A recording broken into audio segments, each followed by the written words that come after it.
Scrapwood challenge, Scrapwood challenge. It's scrap, it's firewood, but some of the wood is good.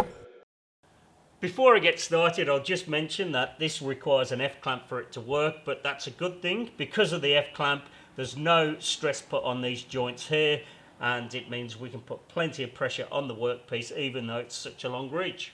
I'll try and explain a little better. There is force on this joint here, but the force is the jaw pushing into this brace here from both ways, and that's because the clamp is acting as a fulcrum, and when we pull this one apart, when we put pressure on there, we're actually pushing this back together again. Without the clamp, these two joints would have to be super strong because the jaws would want to pull apart. It's not very often I'd need a long reach clamp, but there have been times where this would have been handy.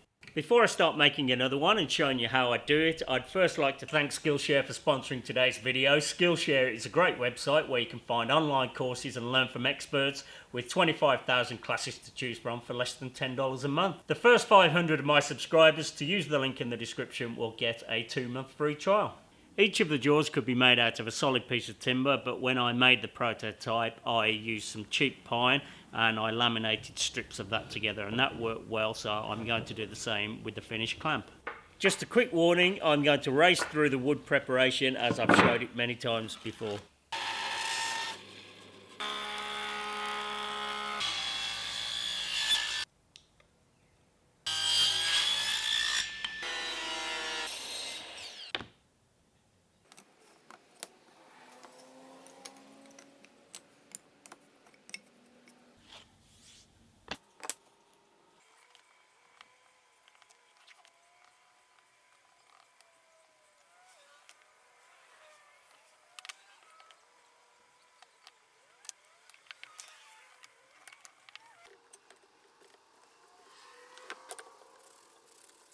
While the glue's drying on the jaws, I'll start working on the brace, and the first thing to do is round all the ends over.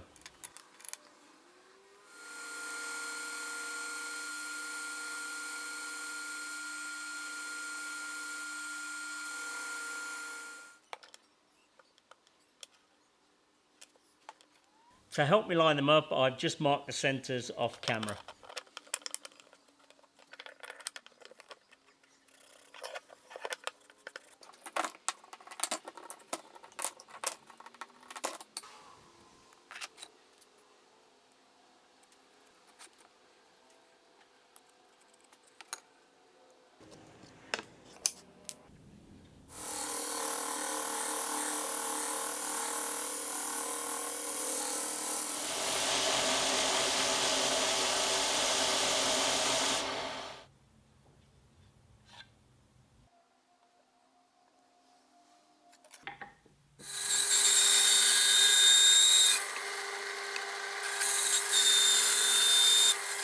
Next I'm going to start the screw with the handle and the pad. This is the original clamp. I just wanted to show you the through hole that I made for the screw was a little bit sloppy and it doesn't support the screw very well, and the screw has a tendency to wander off and not stay very straight.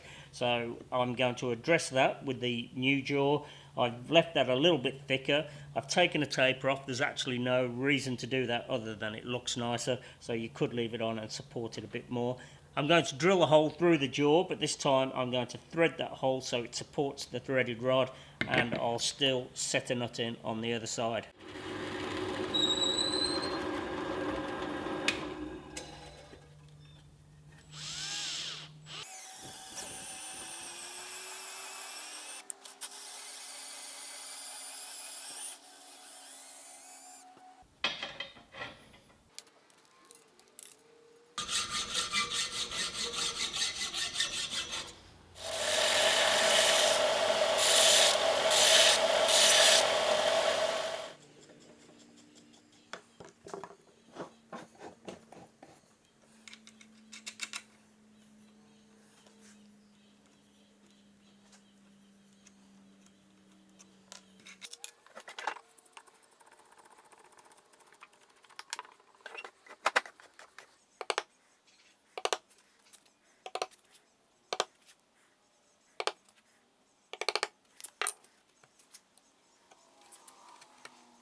Before I set the nut in place, I'll start sanding and cleaning up the jaws.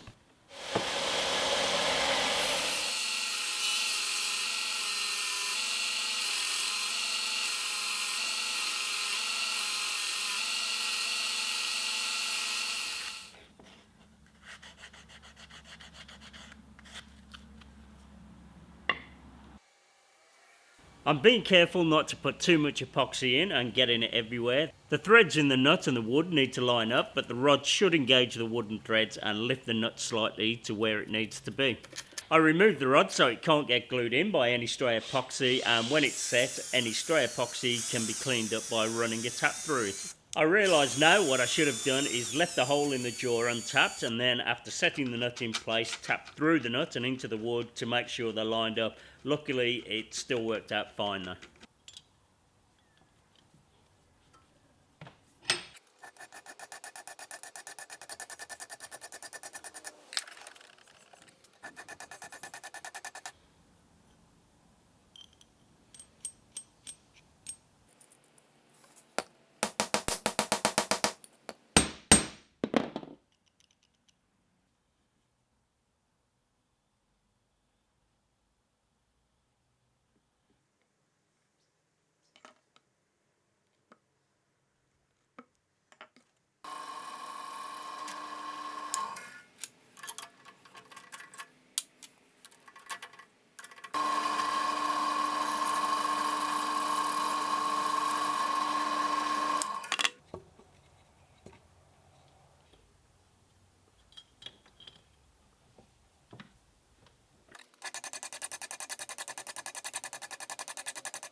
To make the handle, I'm using my handle making jig, and if you want to see that in more detail, then click the link above for my carving gauge video where I showed the jig a little bit better.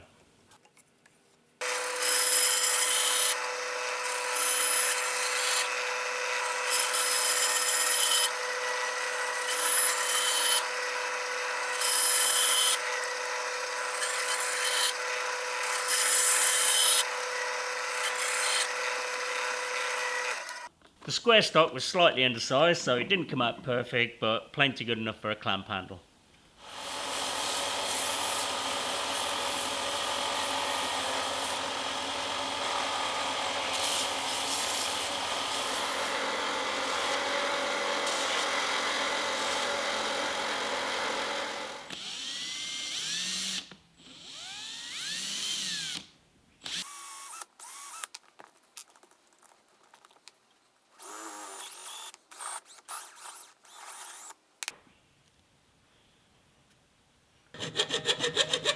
I'm filing a few grooves into the rod so the epoxy has got something to grab and hopefully to stop the handle from turning.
The brace needs removing to fit the clamp, and this only takes a few seconds.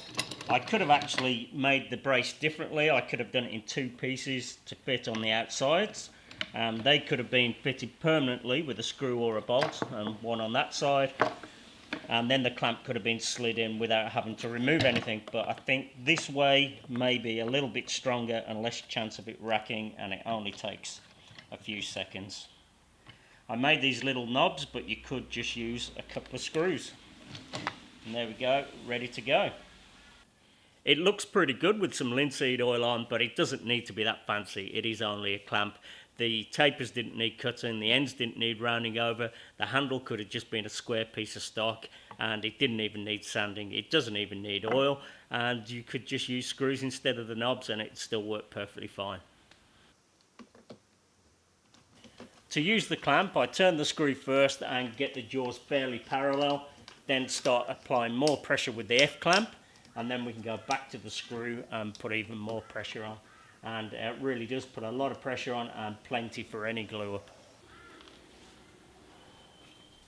It has a reach of 37 centimeters or 14.5 inches, which is heaps. You don't have to use the whole reach, you can slide it forward, and that's why I left those slots a little bit longer. It doesn't have a very big opening, but I think for most cases I'll use it in, that will be enough. But all you'd have to do if you wanted more is remake the brace a little bit longer and use a longer clamp.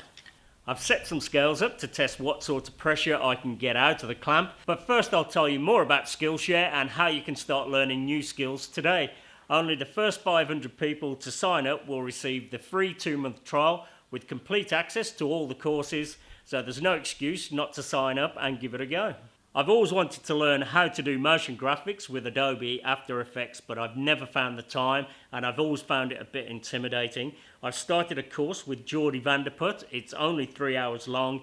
I'm learning heaps. I've really enjoyed it so far, and I highly recommend it. You can use Skillshare to feed your creativity or even learn a skill to advance your career. And if you enjoy Skillshare, it's less than $10 a month after the 2-month free trial. So sign up today, and thanks again to Skillshare for supporting my channel. I'm not really sure there's that much point to this. I already know that it has plenty of pressure for any glue up. I just thought it'd be a fun thing to test out. It's already applying heaps of force, and remember, that's a pretty long reach. It looks like it's going to get to the 100 kilogram mark, and I think I'll make that the target.